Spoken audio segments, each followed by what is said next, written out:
Welcome to episode 44 of Let's Play Civilization 3, Play the World.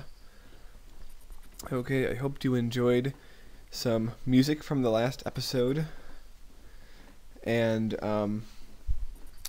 but I just want to tell you, this episode is a far cry from last episode. A lot happens this time, so it's going to be very interesting, I promise you. Now, first what we do is, I don't know if you saw during the last video, but we were getting quite a lot of gold per turn. So I want to cash in that gold by hurrying production on aqueducts in these cities. Now, I don't think I told you what hurrying production is. Depending on your form of government, you can either force citizens or pay them to finish an improvement within 1 year. Or 1 turn, I mean. And since we have democracy, we pay people, we don't force them. So, since those cities would take forever to build an aqueduct, and they didn't need an aqueduct to grow any larger, I decided to rush them that money. Usually I will rush aqueducts and hospitals, so even the far-flung cities can at least grow large in population.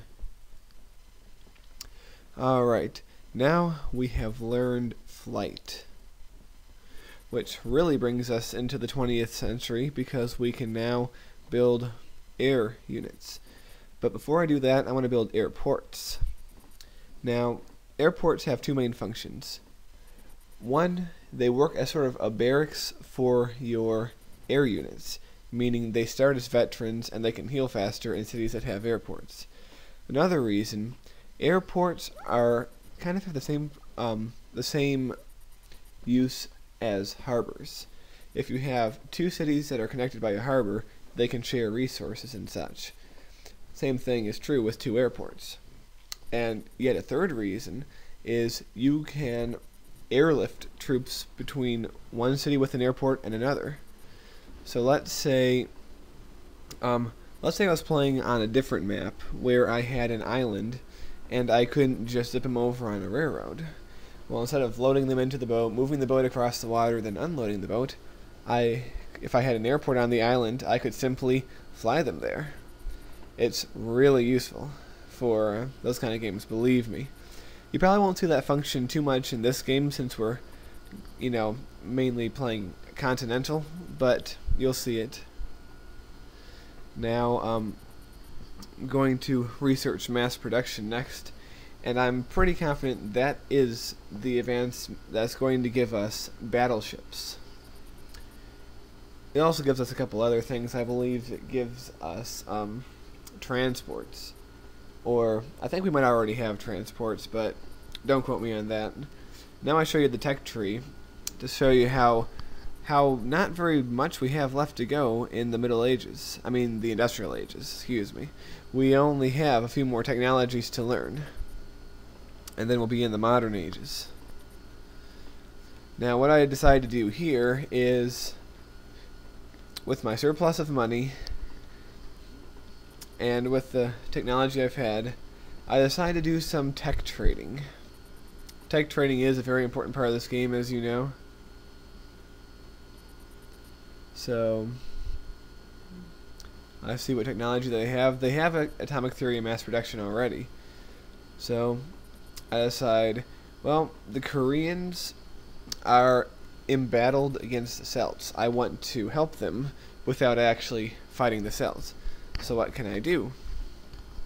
I can buy technology from them, give them a whole sum of money, and hopefully they'll use that money to increase production, advance their happiness of their citizens so that they might better fight. All those kind of things. But it is expensive. 61 gold per turn. That's going to come out to over 1,000 gold after 20 turn. But you know what? It's worth it. And here's why. That was only the first step on the road. Next I talked to the Mongols. And what they do for me is I can trade atomic theory for mass production. And they can't really give me much for it, and I know it's a kind of a slanted deal. We're giving them more than they're giving us, but that's okay. I don't mind too much. The Mongols aren't too much of a threat to us. Then I talked to the Germans to see what they're doing, but then I remember how backwards they are, so I say forget them. Then I talked to our old buddies, the Arabs, who, you remember from the whole not having coal debacle. So they have a couple things I want, so I decided to trade them flight for this electronics. And it turns out I really don't have to pay them much at all. And I find out they don't have rubber, which I think is kind of funny. 4 gold for turn, not bad. I'm willing to do it. So I sell them that tech. Then I go to the Celts. I know I'm not too happy with the Celts, and I really don't want to help them in any way. However, I know they probably have tech, and I want to upgrade tech, even if it does mean trading something for them. So giving them flight is risky, because then they'll have the ability to bomb the heck out of the Koreans, but you know what? It's going to be worth it. I can always sell flight to the Koreans as well.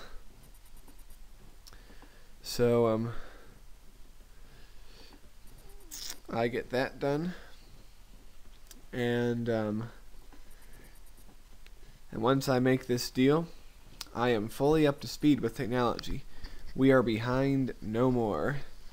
Now I talked to the Chinese because they've always been ahead of us, small as they are. But look at this. We're even. We're exactly even. No more worrying about being behind people. And in 7 turns, we will have tanks.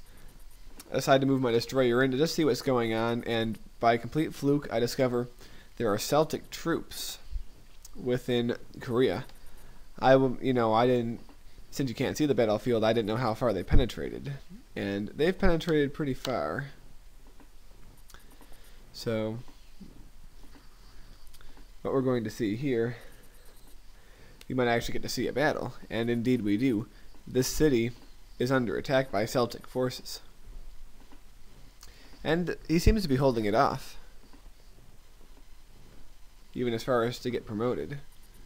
But there must be a lot of Celtic troops, because eventually he falls, and this city is taken over by the Celts, which gets me very, very worried.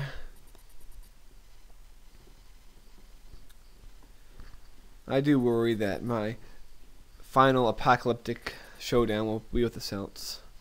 I decided to make a rite of passage treaty with the Koreans to be nice.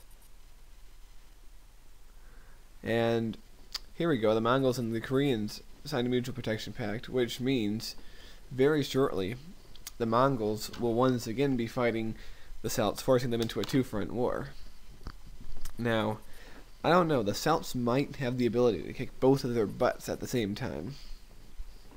I don't want to get involved, at least until I can get tanks. But once I do get tanks, I might seriously consider joining in, because with all 3 of us fighting the Celts, that is going to be very helpful. Now, oh, by the way, there is a great wonder I can build the Hoover Dam, which, this game has both modern wonders and ancient wonders, so what the Hoover Dam does is it gives you a free hydroelectric plant in every city, which really helps your production. Oh, there we go. Mongols declared war on the Celts. Well, things are about to get a lot more interesting.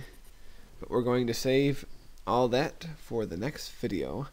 So I hope to see you again in episode 45. See you later, folks.